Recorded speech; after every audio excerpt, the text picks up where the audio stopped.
Everyone knows the SS. They are the rock stars of the Special Forces world. But there is another unit, a darker, quieter brotherhood that operates where the light cannot reach. They are the apex predators of modern warfare. They move in silence, strike with the force of a hurricane, and vanish before the dust settles. To the public, they are heroes. To their enemies, they are demons. They are the United States Navy SEALs, but behind the Hollywood movies, the bestsellers, and the glory, there is a much colder, bloodier reality. A reality of freezing oceans, broken bones, and a selection process so sadistic that it breaks 80% of the men who attempt it. It is a brotherhood forged in the absolute worst conditions imaginable, from the muddy banks of the Mekong Delta to the sniper-infested rooftops of Ramadi. Today, we are not just telling you their history. We are dragging you into the mud with them. We will take you inside the hallucinations of Hell Week, the scope of the deadliest snipers in history, and the secret raids that no government will admit to. Welcome to the deep end. The only easy day was yesterday. The legend of the SEALs was not born with high-tech rifles, night vision goggles, or stealth helicopters. It was born with a knife, a pair of swim trunks, and a suicide mission. In the chaos of World War II, the United States realized that an invasion from the sea was a death trap. Beaches were lined with steel hedgehogs, mines, and barbed wire. If the Marines landed, they would be slaughtered. The Navy needed men crazy enough to swim onto enemy beaches before the invasion, completely unarmed, to blow a path for the rest. They were called the NCDUs and UDTs, underwater demolition teams. They were known as the Naked Warriors. Why? Because they operated with almost no gear to drag them down, just skin, grit, and explosives. Imagine the scene at Omaha Beach or Iwo Jima. While bullets are tearing up the water around them, these men are calmly tying explosives to steel beams, shivering in the cold, working with surgical precision while the world explodes. Casualties were astronomical. At Normandy alone, the NCDU teams suffered over 50% casualties in a single morning. They were the ghosts of the surf, bleeding into the salt water so others could survive. But the true birth of the SEALs, as we know them, came later, in 1962. President John F. Kennedy realized that the era of massive armies was ending. Future wars wouldn't be fought on open battlefields, but in the shadows, in jungles, in rivers, and in the dead of night. He signed the order to create a unit that could operate from sea, air, and land. And their first true test wasn't the water. It was the jungle. In the steaming, claustrophobic jungles of Vietnam, the SEALs earned a reputation that borders on mythology. The Viet Cong were masters of guerrilla warfare, but the SEALs beat them at their own game. They stopped acting like American soldiers and started hunting. Like predators, they wore blue jeans instead of uniforms. They painted their faces with green camouflage grease. They moved so silently through the swamps that they would often snatch enemy sentries right off their posts without firing a shot. They carried the hush puppy, a suppressed pistol that could kill a guard dog or a man without making a sound louder than a finger snap. The psychological impact was devastating. The Viet Cong were so terrified of these silent killers that they gave them a nickname, the Men with Green Faces. They believed these men were spirits of the forest, demons that could not be killed. To this day, the kill ratios from the Vietnam era remain some of the highest in military history. But you don't just sign up to become a demon. You have to be made. You have to be broken and then rebuilt.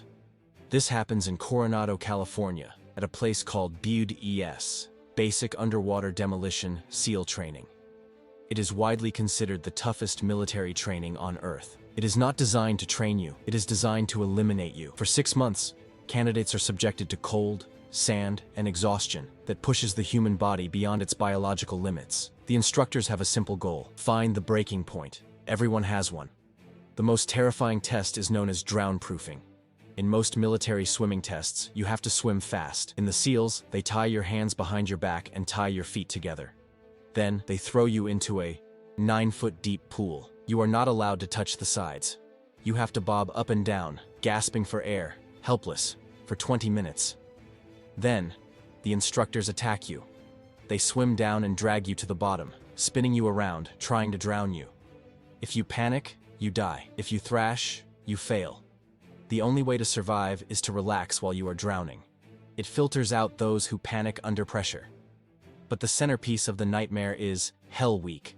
It happens in the first phase. It is 5.5 days of continuous training with a total of less than 4 hours of sleep for the entire week. Candidates run more than 200 miles in the sand. They carry telephone poles on their shoulders until their skin rubs raw. They paddle inflatable boats through the crashing surf in the middle of the night, freezing, soaking wet, hallucinating from sleep deprivation. Men see monsters in the waves. They see trees turning into people. They fall asleep while running and crash into the sand, only to be kicked awake by instructors. They are covered in sand burn, where the sand grinds into their raw skin like sandpaper, and watching over them is the bell. A brass bell hangs in the center of the compound, gleaming under the floodlights. It is the only way out. To quit, all you have to do is ring it 3 times. Ding, ding, ding. Ring the bell, and the pain stops instantly. Ring the bell, and you get a hot shower, a warm meal, and a bed. Ring the bell, and the instructors stop, screaming. During Hell Week, the bell rings constantly. Strong athletes, football players, Olympic swimmers, they ring the bell. They break mentally. They realize that physical strength doesn't matter when your mind is screaming for mercy. But the few who don't ring the bell, the ones who stare into the abyss and refuse to blink, they are forged into something else. They graduate, they earn the Trident. Fast forward to the modern era. The War on Terror transformed the SEALs from jungle fighters into the most lethal urban hunters on the planet. In 2006, the city of Ramadi, Iraq, was considered the most dangerous place on Earth. It was a meat grinder, and it became the hunting ground of SEAL Team 3. Among them was a legend, Chris Kyle. The insurgents put a bounty on his head. They called him Al-Shaitan Ramadi, the devil of Ramadi. Why?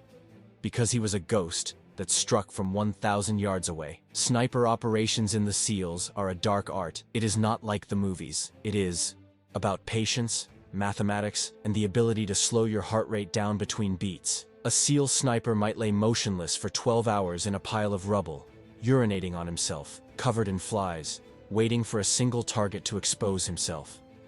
In one instance, Kyle watched a street for hours, sweating in 120-degree heat. When 2 insurgents on a moped dropped an IED in front of a Marine convoy, Kyle didn't hesitate. 1 shot, 2 targets down. The bullet passed through the first man and killed the second. They call the effect pink mist. It is the visceral reality of a 300 Winchester Magnum round hitting a human body. It's not glory. It's efficient, brutal protection. But the snipers of the SEAL teams are capable of shots that defy physics. In 2009, Somali pirates hijacked the U.S. cargo ship Maersk, Alabama, and took Captain Richard Phillips hostage in a small, enclosed lifeboat. The seas were rough. The boat was bobbing violently in the dark. 3 pirates were holding AK-47s to the captain's head. The Navy called in the SEALs, specifically the snipers from SEAL Team 6. They set up on the fantail of a destroyer, towing the lifeboat behind them. The shot seemed impossible. 3 targets, moving independently, in the dark, on a pitching sea. If they shot one, the others would kill the hostage. They had to kill all 3 simultaneously. The snipers waited. Hours passed. Then, for a split second, the boat dipped, and all 3 pirates' heads became visible through the windows. 3 shots rang out. Pop, pop, pop. 3 pirates dead. The captain was untouched. It was a display of marksmanship that sent a chill down the spine of every enemy of the United States. But we cannot talk about the SEALs without talking about the darkness of loss. The Trident does not make you bulletproof. In 2005, 4 SEALs were dropped into the Hindu Kush Mountains of Afghanistan for Operation Red Wings. Their mission was to surveil a high-ranking Taliban leader. But the mission went wrong. They were compromised by local goat herders. Instead of executing the civilians, which would have been a war crime, they let them go. An hour later, over 100 Taliban fighters swarmed their position. It wasn't a battle. It was a massacre. But the SEALs fought like lions. Michael Murphy, Marcus Luttrell, Danny Dietz, and Matthew Axelson. Outnumbered 20-1, falling down cliffs, shot multiple times, they kept fighting. Lieutenant Michael Murphy, realizing they were doomed, did the unthinkable.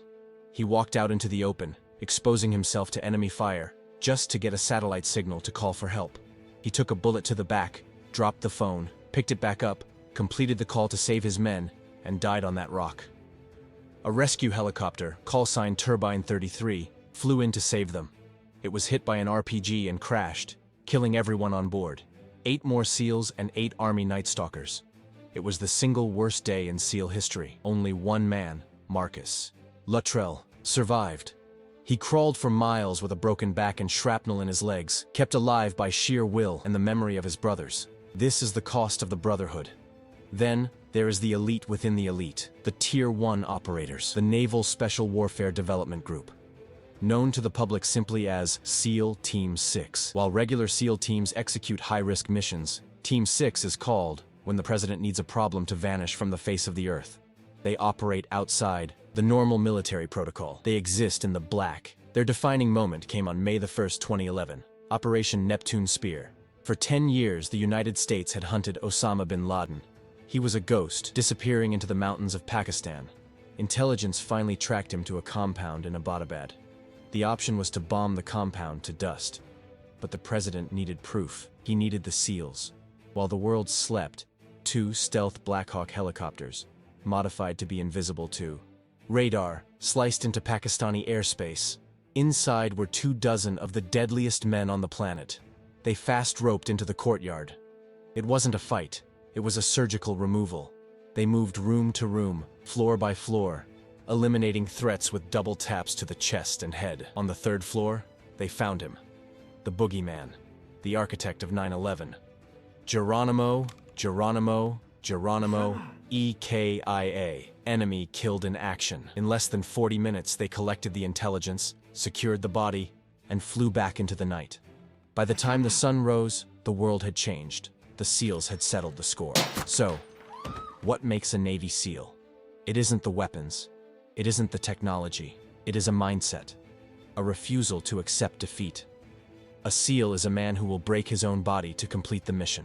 They operate on a philosophy known as, the only easy day was yesterday. It means that today will be harder, and tomorrow will be harder still. There is no finish line. There is only the mission. From the freezing mud of Hell Week to the secret raids in nations you will never hear about, they stand on the wall. They are the ones who hunt the monsters in the dark so that the rest of us can sleep in the light. The Navy SEALs act as a warning to the enemies of freedom. You can run, you can hide in caves, you can surround yourself with guards, but eventually the water will ripple, the glass will break, and the Trident will come for you. If you enjoyed this descent into the darkness of the world's most secretive unit, hit the like button and subscribe. Tell us in the comments, which Special Forces unit should we analyze next? Until next time, stay safe, stay dangerous.